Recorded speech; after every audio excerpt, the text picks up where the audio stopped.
Welcome to today's Research Spotlight with Dr. Louise Seamster. My name is Dominique McCoy with the 2 and Through Project at the UChicago Crown Family School of Social Work, Policy, and Practice. At the 2 and Through Project, we work in collaboration with educators, policymakers, and communities to ensure they have access to research-based data on Chicago public school students' educational experiences on their path to college.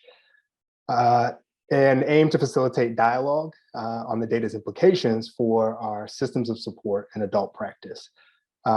Today, also as a Harris alum, I'm also incredibly excited to be hosting today's conversation in collaboration with our colleagues at Black Action Public Policy Studies, or BAPS, a student organization at the UChicago Harris School of Public Policy that focuses on public policy issues faced by Black communities nationally and globally. So I know we have a lot of Dr. Seamster fans in the audience today, but for those who may be here learning about some of this work for the first time, Dr. Louise Seamster is an assistant professor of sociology, criminology, and African American studies at the University of Iowa with a courtesy appointment in the College of Law, and a non-resident fellow in government studies at the Brookings Institution. Dr. Seamster has written extensively about debt as a key mechanism of producing racial advantage and disadvantage, the chimera of racial progress, and about how white communities often develop at the expense of Black places. Her work on predatory inclusion in student debt has led to extensive policy advocacy, including research informing Senator Elizabeth Warren's student debt forgiveness plan. She has also conducted numerous interviews on race and debt, including on the New York Times Ezra Klein Show, WNYC's The Takeaway, and other national outlets. And today, she is here with us, which we are incredibly excited about. So I don't want to take up any more time, but one quick note on logistics before we start. We're going to be saving some time at the end of Dr. Seamster's presentation for your questions. So please feel free. I see some folks already found the Q&A button, so appreciate that. But please feel free to submit your questions using the Q&A function at the bottom of your screen. Throughout the presentation, we'll do our best to return to those questions when we get to our Q&A. So with that, I would like to welcome Dr. Louise Seamster to our virtual stage so she can take it away. All right, thank you. Just setting up my PowerPoint. Thanks to Dom and May at the 2 and Through Project for hosting, and also to Liz Scott with a Black Action and Public Policy Studies student organization. And thanks to both of you for collaborating. This ended up being a joint event out of kind of serendipity, so I'm happy we could all do this together.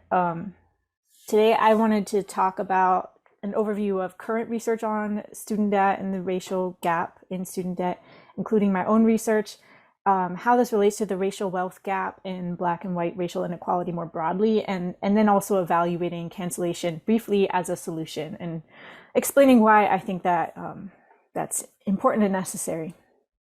Most of my research agenda has started from trying to explain in different ways the continuity of racial inequality even after the formal end of legal racial discrimination.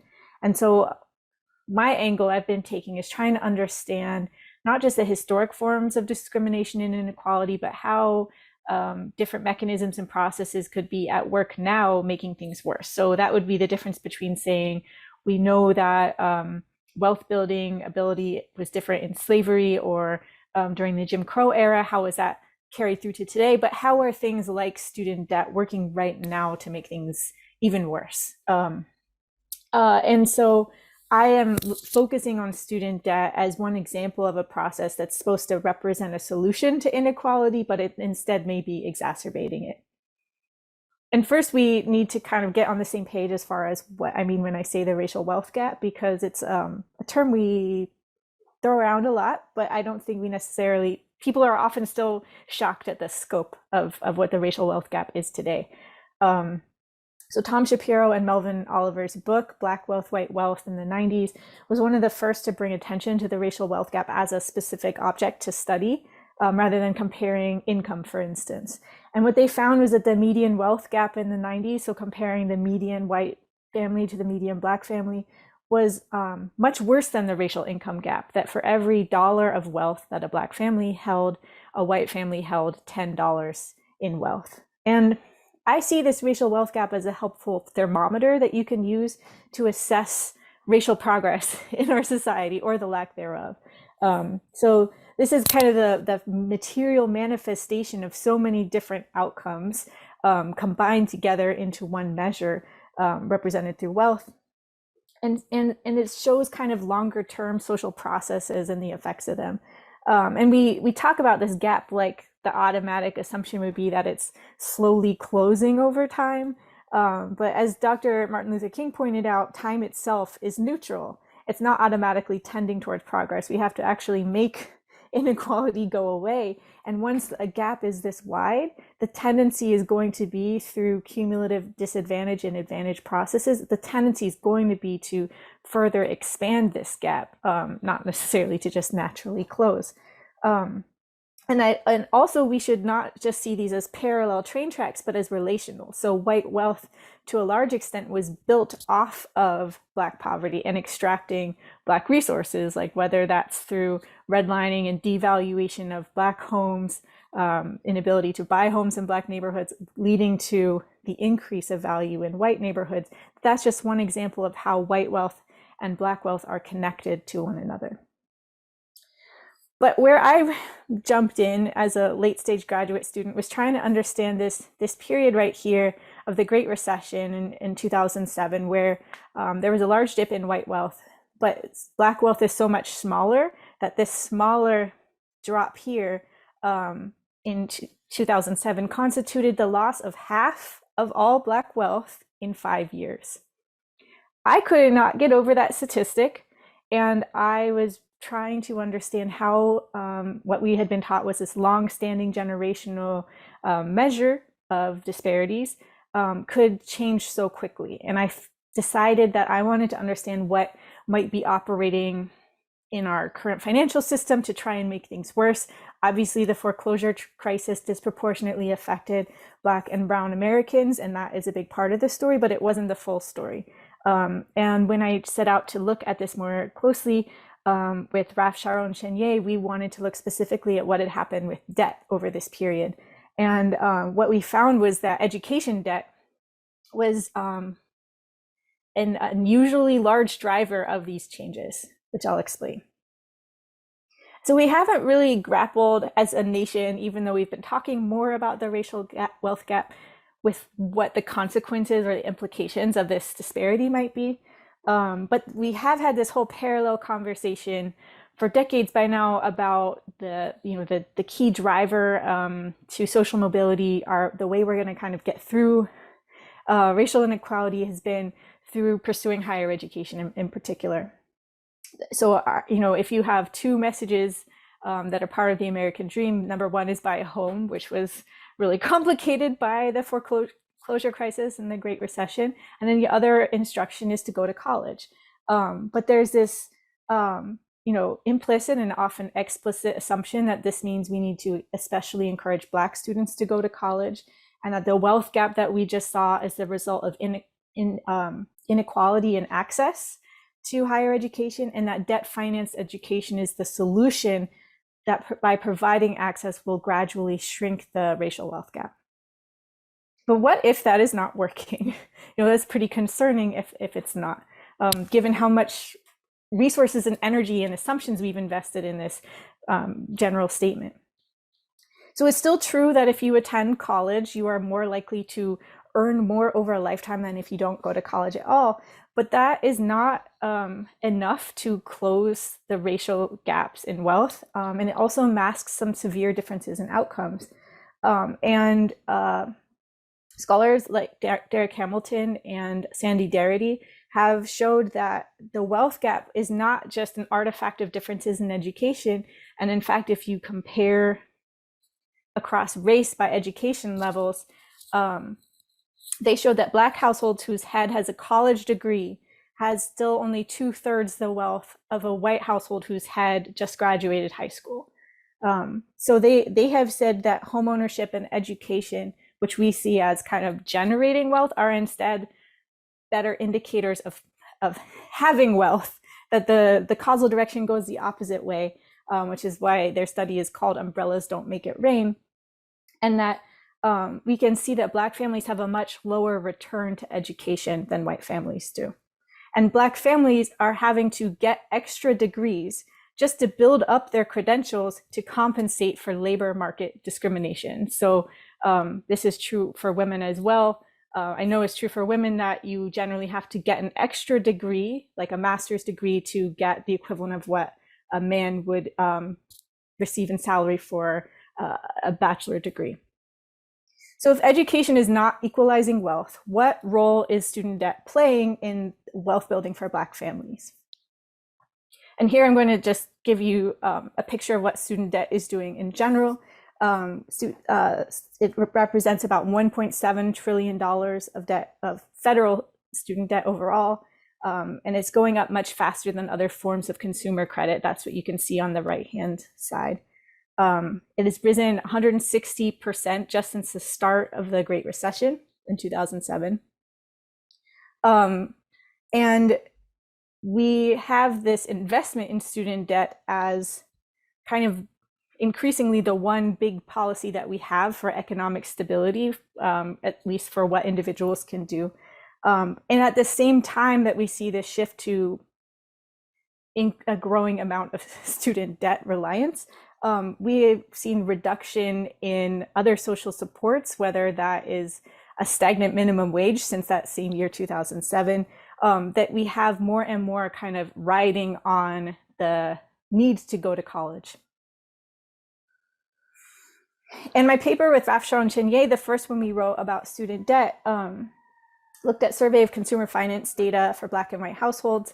We updated these statistics with up to 2019 data in late 2020. So we were already tearing our hair out when we had data up to 2013, and we just had these first 4 points on the graph. And then this is what happened in the last 6 years to Black student debt. It is actually increased. It has doubled in that time period since we first published our first paper on this. So over this time period, we saw that all other forms of debt decreased for Black families relative to white families, and that student debt was going up for everybody, but it was going up much faster for Black households than for white families, also for Latinx families, who I talk about less in this talk.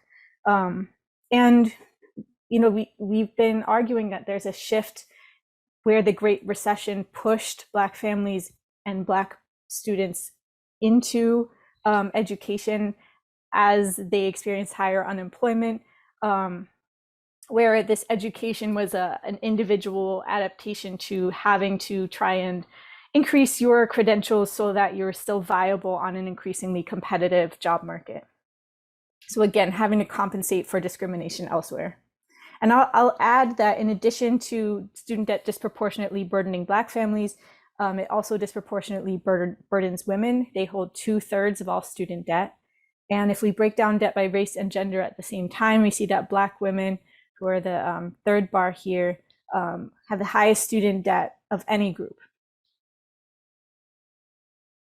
So what we developed as an argument to explain this spike we observed in Black student debt over the past 2 decades is that we have this shifting terrain around education, and especially how it's financialized.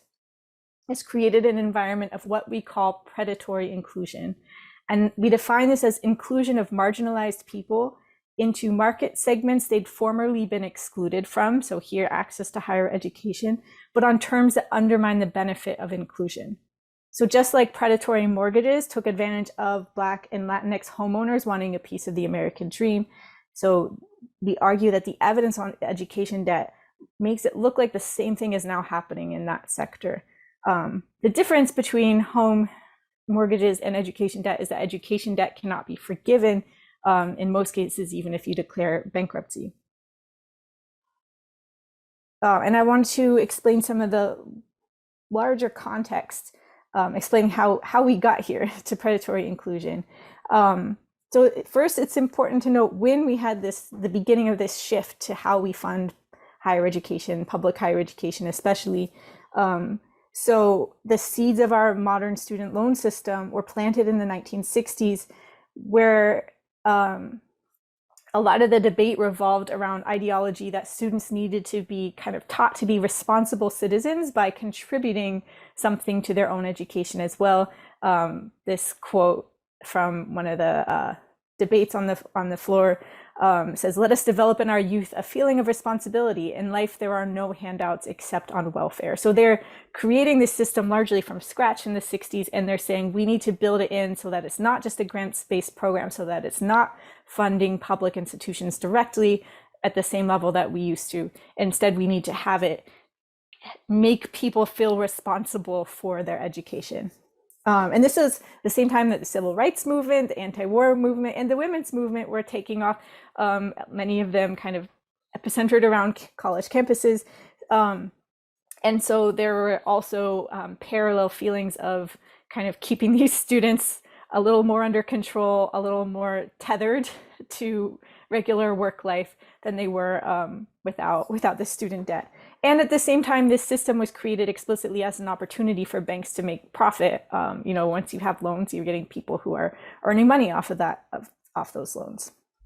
When the system was arranged differently before, the system has been mostly made direct loans through the federal government in the past 10 years. So education, we know now is supposed to be the means of social equality. We see this over these last 60 years since that program started, that white women and people of color have gained increasing access to formerly exclusive universities. At the same time, that is in the same period in which we've seen this shift in how public higher education is financed, where increasing burden is placed on the student to pay through tuition. And that this is in the context of a larger shift in how we think about the public itself, what a social benefit is, and shifting in the burden of social provision onto individuals, as our idea of what the public is opens up, our like people's willingness to contribute to a public schools, public colleges, public benefits in general has kind of decreased, whether that's through tax revolts or basically any other domain in which people are expected to help and care for one another. And lastly, this is kind of served to as a blow-off valve to kind of mask the effects of a long-term struggling economy. So if it's an individual's problem that they can't get a job, they need to go back to college and educate themselves more and more. This is not a problem of shifting power away from workers, shifting wages away from workers and benefits. This is a problem that can be resolved through higher education alone. So one more factor to take into account that I do think explains a lot of this is and especially the predatory nature of predatory inclusion, is a rise in enrollment in for-profit colleges over this period, where, similar to the rise of subprime mortgages, for-profit colleges popped up explicitly to take advantage of the, not explicitly, but they came at the exact right time to capitalize on the pain and inequality caused by the Great Recession as the next step people could do to enroll to try and increase their viability on the job market. Tracy McMillan Cottom has written an excellent book on this called Lower Ed, if you are interested in understanding this ecosystem. And she makes an important point in this book and in her arguments more broadly, that this was a site of innovation among for-profits, that they're not just the bad guys and our public universities or private universities are the good guys, but that they were kind of innovating in the space about how to shift an attitude towards students as kind of potential sources of profit through their loans, and that she predicted that we would see this being done more and more at nonprofit universities as well. And I have to say that since she said that, I have seen this take place where there's kind of an increasing view toward, if you've been somewhere where people are saying we need to increase tuition, we are worried about under enrollment, we need to, let's not talk about state funding levels, let's talk about how we're going to get more students and get more students paying more money, including from loans. That's part of this world or ecosystem of predatory inclusion, especially when people start talking about reaching underrepresented groups of students to meet their enrollment quotas that they're looking for. So this is playing out over people's lifetimes, though. So there was this the period in which we see that the initial rise of Black student debt was the same as the rise in for-profit enrollment, but I don't think that tells the whole story. And one thing to really understand in terms of switching how we imagine it is thinking over the lifetime of the loan itself or of a person, rather than just thinking about the amount of debt an individual has at a certain point in time, because this debt is persisting much longer for Black households than for white households. And it's not just who took on debt to get what type of education from which place, but how they are able to then pay it off or not able to pay it off thereafter. And so I have been really tracking with growing concern the studies that show what happens long after you leave the higher education institution. So in this Scott, Clayton, and Lee paper from a few years ago, they were showing that a more recent cohort of graduates, so they were just comparing people who had completed college, that Black borrowers owed much more than white borrowers, and that gap grew substantially 4 years after they graduated. So they found that the racial gap between white and Black students in terms of how much they owed had tripled just 4 years after graduating. And they showed that they were here in this bottom right-hand graph that half of the Black borrowers who had left college, which started in 2007, half of them owed more than they had begun with. And it could be from graduation, from grad school, but it could also be from just not being able to pay down your debt faster than the interest is accruing. And so that was showing us what happens 4 years after. But what really made me panic about this issue was a study that came out in 2019 through Brandeis, showing that 20 years after graduation, we had an even more stark situation where the median white borrower had paid off almost all of the loans that they had started with 2 decades after, into repayment. The median Black borrower still owed almost the exact same amount as when they had begun. So this is what I mean by saying we need to really track this over time and not just capture a pinpoint moment to understand how much longer debt is staying with Black borrowers, and how we can imagine just what a different impact that's going to have across their lives, but also the lives of their children, their families, their ability to save, their ability to save for college for their own children. How, that they have not, what's supposed to happen to them 20 years from now if after the first 20 years they have not paid down any of their debt. And to be clear, this is not for lack of payment. This is because of things like accruing interest or the burden of needing to go to graduate school to get additional credentials because a Black bachelor's degree recipient is still valued at less than a white bachelor's degree recipient. And this is feeding into my kind of broader writing about debt, in thinking about the way we think of debt and wealth being less complicated than it needs to be, basically, that we think of debt as bad and wealth as good, but that for white people, even assuming debt is more manageable thanks to wealth, and it can serve as an asset through wealth, and that we cannot just think of it as kind of a negative and a positive canceling each other out, but that it's just simply working differently for Black Americans than for white Americans. and that it means something very different to assume $20,000 in debt with $0 in wealth than with $100,000 in wealth sitting behind you in all kinds of ways.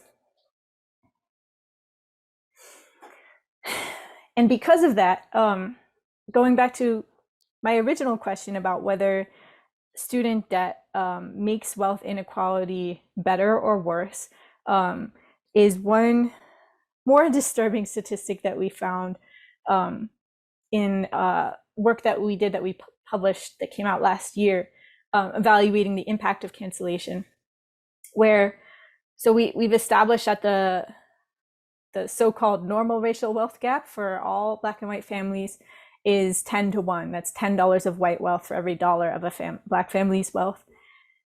When we just compare borrowers, we find that wealth gap has doubled, so that a Black household with student debt has 5 cents of wealth for every dollar of wealth that a white family with student debt. So far from mitigating the racial wealth gap, if you go to college, because we finance college through student debt, that is actually making the racial wealth gap larger currently. That is not that college is making the wealth gap wider. It is the way we pay for college. And I really want to emphasize that. It is because we are making students finance higher education themselves that this is happening. And this matches work that researchers like Fenaba Addo and Jason Houle have been showing consistently, using a different data set and tracking it a different way, but showing that student debt simply works differently, even for the Black middle class, than it does for the white middle class, because of these wealth differences and differences in how wealth works in their families. And I'm happy to talk more about this if needed, but very briefly, the reason why I think that student debt cancellation at a broad scale is needed rather than simply reform or modifications is that we've had reforms to these systems for several decades at this point, but most of them define the problem of student debt differently than I do. So they will programs like income-derived repayment, which can lower your payment based on your income. They extend the period over which you pay, and then you're supposed to get loan forgiveness at the end of it. They are addressing some versions of the problem, which is your ability to pay month by month, so that element of a burden, but they don't address the fact that you're going to be expected to pay more over your lifetime. And they also do not address the fact that so far, so few people have actually gotten loan forgiveness at the end of these programs that as of last year, when people submitted FOIA requests, they found out that 32 people had gotten loan forgiveness to this point. So I don't feel that we can count on this system working when we're sending millions and millions of people into it with the promise that they will have their loan forgiven at the end of 20 years, when we don't yet have any indication that that is going to be true. And especially at the cost of them paying for decades, literally, and paying because of accrued interest, often paying more than they would have on the original plan. So I have been thinking about, as I've been saying, just how much weight we have put onto the idea that going to college is the way to get us out. And so one thing I want to emphasize is that no one thing could carry all the weight that we're making student debt and higher education do. And that when I think about changes that we should make, they're not all restricted to within higher education system. I study racial inequality more than I am a scholar of higher ed. And so I'm thinking of ways in which shifting the idea of education and higher education back to a public good, that it benefits us all to have more nurses and teachers and to have them able to eat and sleep and not be burdened by debt the whole rest of their lives. That I think that is part of a bigger shift in other social policies, like increasing minimum wage. And I think about these holistically as things that we should be pushing for together. And that would help kind of take some of this pressure off of this one policy that's really buckling under the weight. I also think about how shifting the burden of funding higher education to the individual is allowing, who else is invested in things being this way? And that definitely includes state governments, who after the recession, this graph is showing how many states, the ones in red, are still funding their public universities less than they did before the recession. So whose funding levels had not recovered 10 years later to pre-recession levels, and that they instead took the occasion to start to put an increasing weight on student tuition.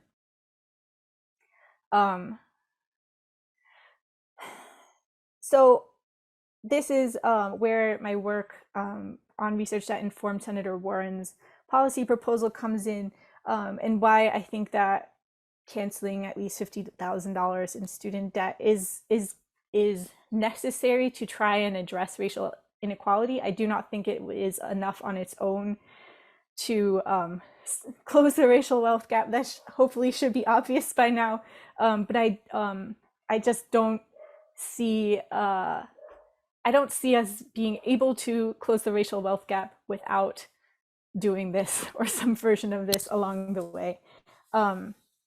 So we were looking explicitly at the impact on racial equity of canceling various amounts of debt, updating it with our most recent data, we found that $50,000 of cancellation would mean that about 3/4 of Black households would have their student debt entirely wiped out. We also noted that because the landscape of student debt is changing so quickly, that the numbers are changing the longer we sit and debate. That's kind of complicated thanks to the pandemic, but the price tag of cancellation goes up the more we do not do anything about it. And one measure of the effectiveness of this policy, this single policy, which would be universal, it would not be racially targeted in this model, but it still shrinks that very extreme racial wealth gap of 5 cents on the white wealth dollar for borrowers now to it shrinks that gap from 20 to 1 to just 3 to 1, advantaging white borrowers. So, this is not claiming that it is going to close the racial wealth gap alone, but I hope that this shows why I think that such a policy is necessary as part of a larger effort at racial equity. And to be clear, I can talk about this more later, but I see this as a policy that should be aimed at ending a current harm and restoring harm caused in the past through this policy, and that we should not just be looking at what we think of higher education as being, which is something that's everybody's supposed to agree on, is supposed to make you feel good, but we need to look at what its impact has actually been on people through this mechanism of student debt.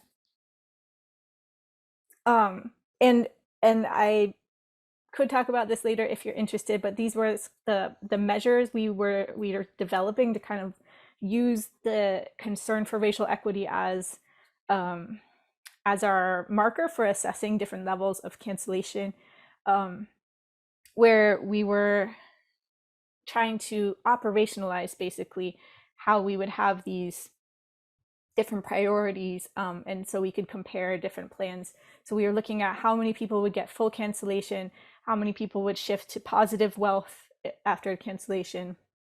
And we looked also at the relative and absolute wealth gains by race after each policy. And I mention this just because it was kind of unusual to do this racial equity analysis in the, at least for sociologists, to evaluate policies this way. And it has been interesting to think about what it means to put racial equity as a concern first when you're making policy proposals, because I am increasingly convinced that unless you are building that into the policy proposal as the first consideration, you are at risk of reproducing or exacerbating racial inequality through not putting it in the forefront of your efforts. And then one more thing that we found when in this 2019 analysis of 2019 data that was published last year was that canceling $50,000 in student debt for each person increases Black wealth by 1/3 for all households. This, again, we need to be careful about how we define this, or whether it's as easy as, it's not like you will look in your wallet and find $8,000 more, but it is still important for understanding the relative impact of these policies. And then usually when I talk about this, people say, well, if we had one time basically debt jubilee and wiped out $50,000 in debt for each person, what would we do the next year? Wouldn't this whole kind of rat race start again? And that is why I think that, like I said, we need to think about this in concert with cohesive set of other policies. Fortunately, people have been pushing for them and making specific proposals for funding higher ed differently. So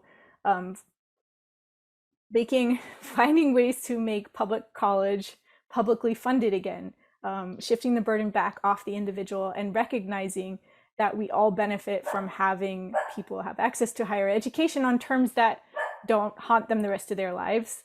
I feel like the pandemic should make this clear that we need people with specific training to keep us alive and keep our society functioning, and that it is not accidental that these jobs like teachers and nurses, which are jobs disproportionately held by women, often women of color, that they are like dismissed. They have high expectations of degree completion relative to your salary.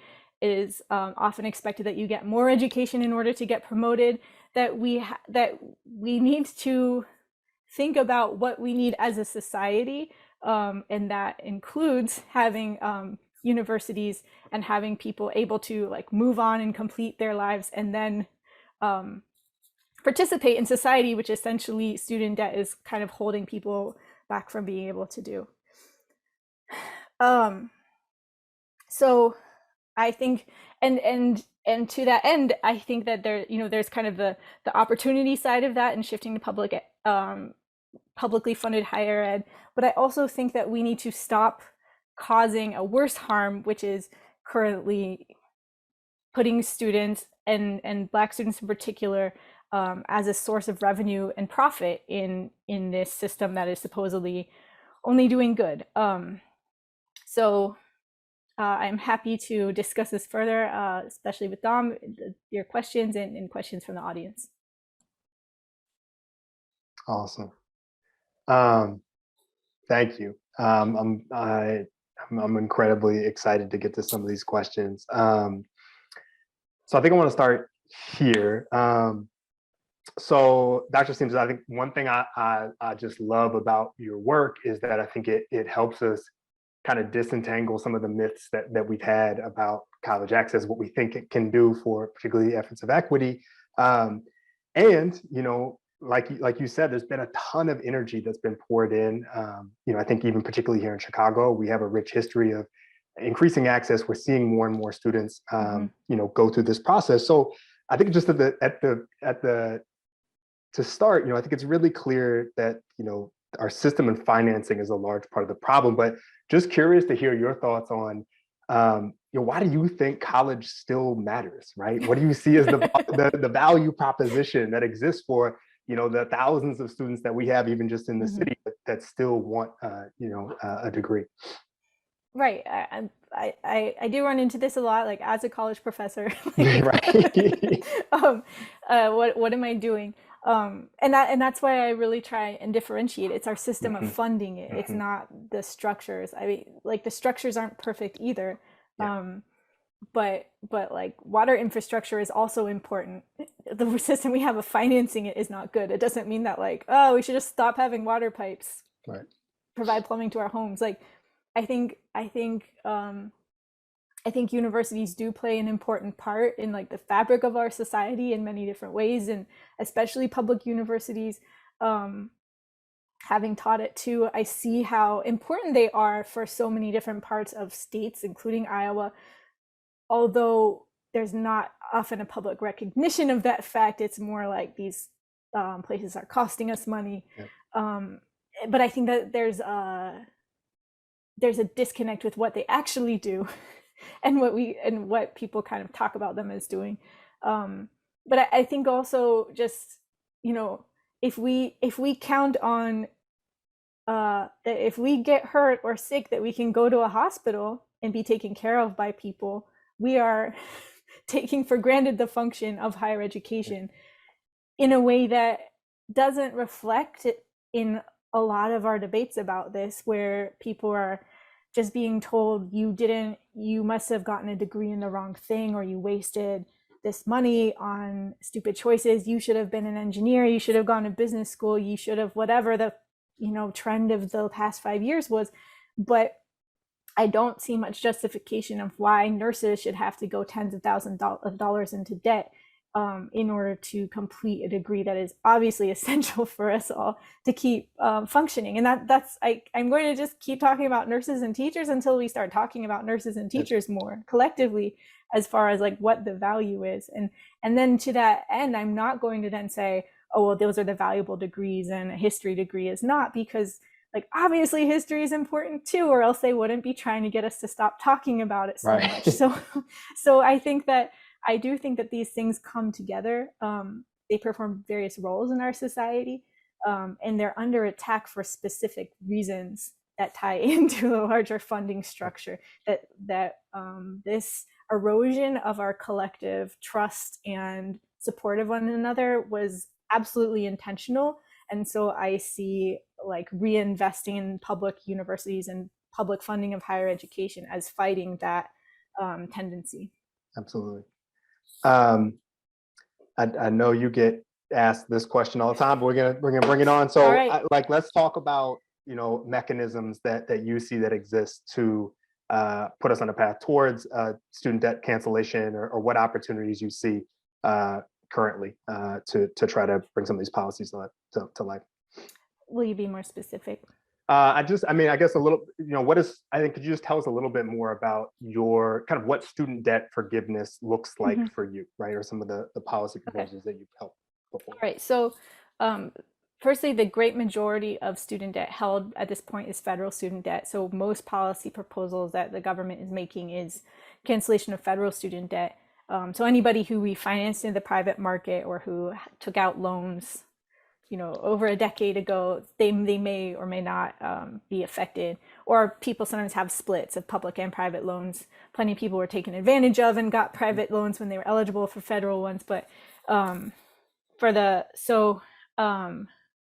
what Senator Warren has argued, based on some legal scholars' finding of the executive authority to cancel or modify any amount of student debt that is held by the federal government. And since Obama changed almost all loans to directly made federal student loans, that applies to almost all student debt.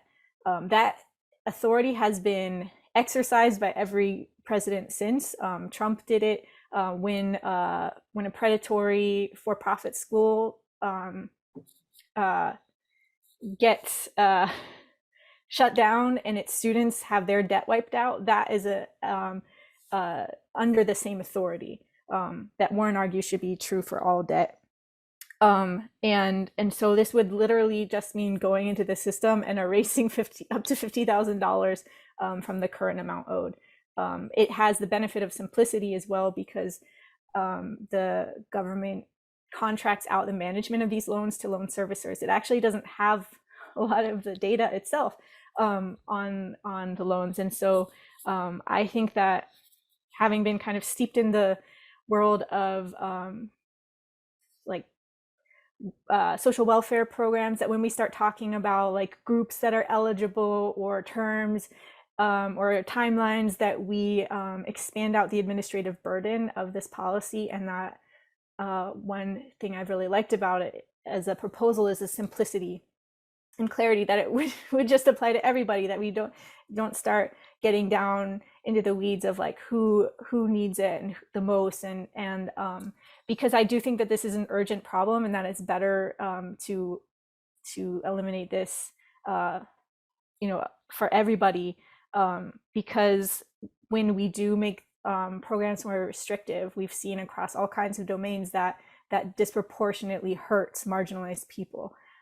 We think of it as restricting benefits to the people who need it the most, but instead it's part of that same mentality that kind of individualizes the problem, which is really a collective problem, and that we need to think of a kind of a big solution and not just a tailored one.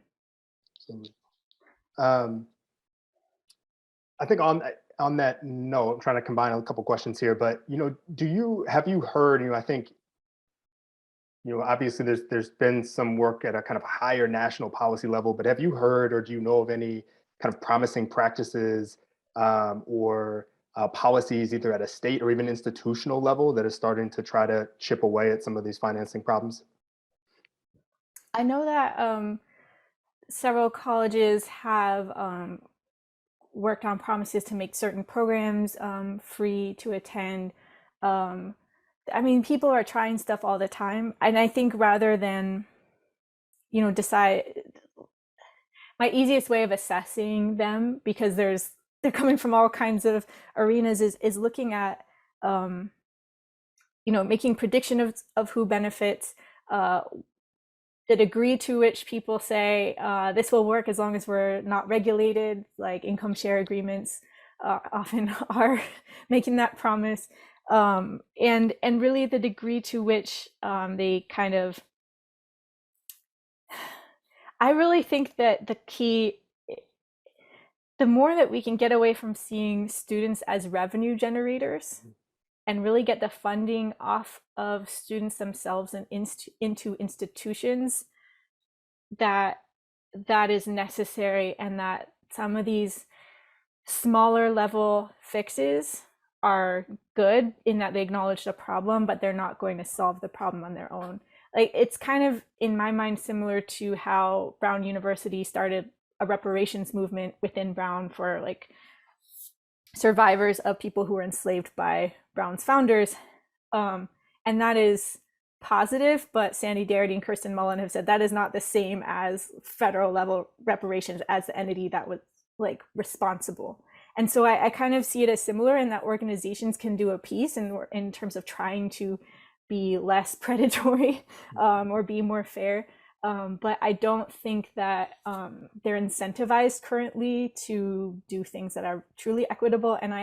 And just as Darity and Mullen say that they think people's efforts would be better spent pushing for a bigger solution rather than doing thousands and thousands of small ones. I feel similarly that we can have a lot of momentum pushing for a bigger solution to this. Appreciate that. We have a couple folks on the call that you have been kind of approaching this topic of college access and success through the lens of community colleges. And so curious just to hear a little bit about how you see community colleges fitting into kind of lowering debt and also hopefully improving income potential. Mm-hmm.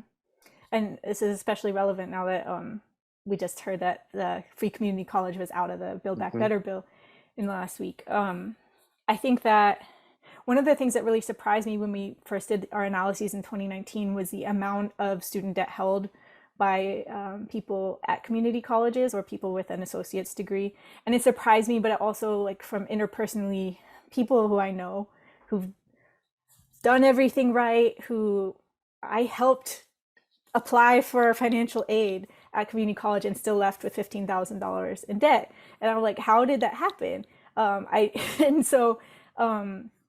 think that community college is important as one, to invest in as one part of a bigger solution, but we also have to, we need to fight to get free community college back. And also, again, where I'm going to fight back against anything where we're like, the solution is X. I before Iowa, I taught in Tennessee, which was a place that had piloted the Tennessee Promise program, where you could attend community college for 2 years and then transfer into a 4-year school, and they were working to make tuition free at community college. And because of the larger pressure of student debt, students were still arriving under intense economic and personal pressure, feeling, just racing through college, trying to outrun their debt, and having to basically start over a 4-year program in 2 years because the transfer credits weren't accepted. So because we haven't yet taken the pressure, and this is what I mean by getting away from students as the revenue generators. If we're just displacing the point at which they become revenue generators in the process of higher education, then they will still experience that feeling and that weight and the burden, just at a different point. I don't think that students should have to suffer as much as they currently are having to suffer during and after higher education. As an educator, I don't think people outside understand how much students just day to day are suffering, working 30 plus hours a week at multiple jobs and carrying course overloads, and how this has just become the norm at public universities. It is so far from our model of like students lazing around talking about Shakespeare and Plato. And they're doing this in this desperate feeling that this is the one thing I need to do to try and get a job when I graduate. And it is extremely costly. It's beyond our ways of measuring in terms of like, it delays home ownership, it delays parenthood. It is students saying, I don't see a future for myself except through this pathway, and yet this pathway is paved with debt, which then structures the whole rest of my life. It's completely unnecessary. Absolutely. Thank you for saying that. So there's a multiple versions of this question.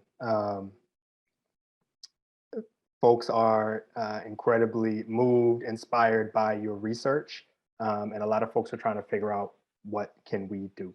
What are opportunities that exist for looking at we have a lot of folks that work with institutions, working directly with students, working with education systems. What opportunities do you see exist? I think the opportunity is to really build a grassroots coalition of people, taking into account how student debt affects the lives of people and whatever you're doing. So I think that we have some great organizations, whether for student borrower advocacy groups or some groups that are applying more direct pressure. But what I really hope is that what I feel the lack of, and it's hard to just, I will just say it, and I don't know how you build it, but I feel like, it's almost a matter of consciousness raising. Like what I'm talking about is more a shift in how we see what people deserve. And a lot of times people talk about debt as being very effective because of the shame people feel or the individualized nature of it, that people think, oh, this is my thing that I have to carry, and I can't pay it off because of something wrong with me. And so the more people talk about what their relationship with debt is and why, in some cases they just can't or don't want to pay it. I think the pause of the last 2 years has really changed the conversation in which people are now, they can actually see what their life is like not having to pay student debt, and they can see what the difference would be. So that is a good place to start. How has your life been different? That like building up because you don't want to necessarily have to build up a whole infrastructure of like a whole separate movement, but to see like how do churches relate to this? How do like groups based on affinities think about this? How do labor groups think about this? A lot of unions have been involved in helping push for student debt cancellation, and I think that there's a lot of opportunities for that. But that starting to make it, I think it's seen as kind of a niche issue, and yet it's at the middle of so many things. And or that we tend to be like, okay, well, what little fix is the solution here? But like, I'm thinking more about debt broadly and our reliance on debt as as a way of kind of separating us all from each other, and that talking about debt generally is a way to kind of imagine what we could be doing differently together. So it's very general, but I think that we need to shape the conversation on this ourselves. This is a big and messy, complicated problem, so I appreciate the push to start somewhere. I'm disappointed in the fact that we are coming up on time, to be completely honest. I do think before, as I was getting ready for this conversation, I do want to just kind of create a moment to just hear you speak a little bit about some of the other work that you're doing and some of the work that's kind of coming down the line from you, because I think it's fascinating. We should know. Thanks.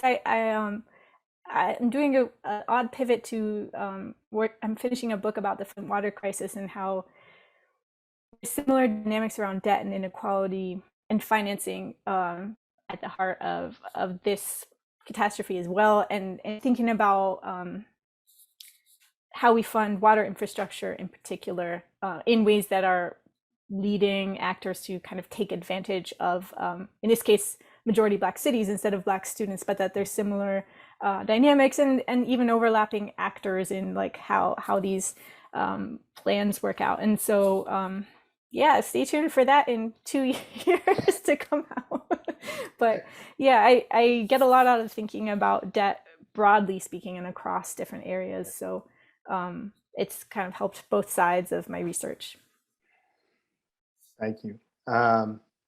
With that, I'm going to actually stop us here, but I just, on behalf of everyone who joined us today, and I know our team and the team at BAPS, just want to extend a sincere thank you for your scholarship, for pushing the narrative, for challenging, I think a lot of the common assumptions that exist, and for your time today. So just really appreciate you coming through, and we just really appreciate it.